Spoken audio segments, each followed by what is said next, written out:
Նուբարաշենի պայմանները համեմատության մեջ դիտարկելով ամենավատն են մեր քրեակատվական հիմնարկներում եւ դրա համար մենք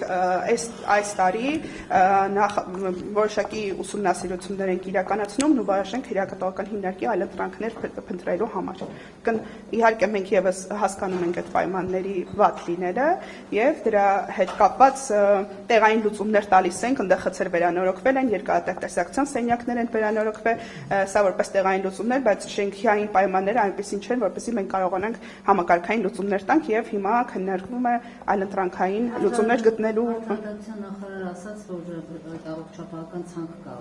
քրեակատարողական հիմնարկների դեպքում, թե ինչ առողջական խնդիրներով մարդիկ պետք է դուրս գան եւ այլն, այսինքն լուծումներ կարող ենք ենթադրել, որ այն մահերը, որ եղել են մինչև հիմա, այդ ցանկի պատճառով է, որ այդտեղ չեն եղել, այսինքն իրենք ամեն դեպքում Ես իհարկե միանշանակ չեն ստացել միջամտություն կամ օգնություն դրա համար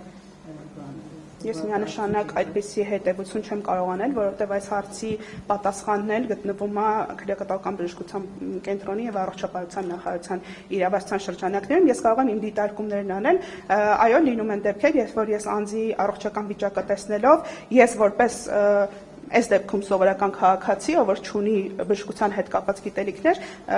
մտածում եմ, որ այս անձը երևի թե ենթակա չի քրեակատվական հիմնարկում պատիժը կրելու։ Այս մասով իհարկե մենք կոմունիկացվում ենք մեր առողջապահության նախարարության գործընկերների հետ։